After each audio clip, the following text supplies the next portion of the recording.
Lesson 1. Greeting. First I start my speech with the name of Allah, the one who merciful, Allah who created me, who created you and who created us.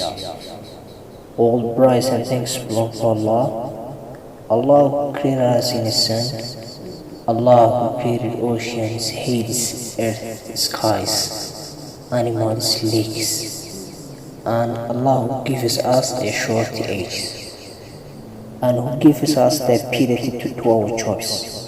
The King of this world is Allah subhanahu wa ta'ala, the one who created the sun, moon, stars, and etc.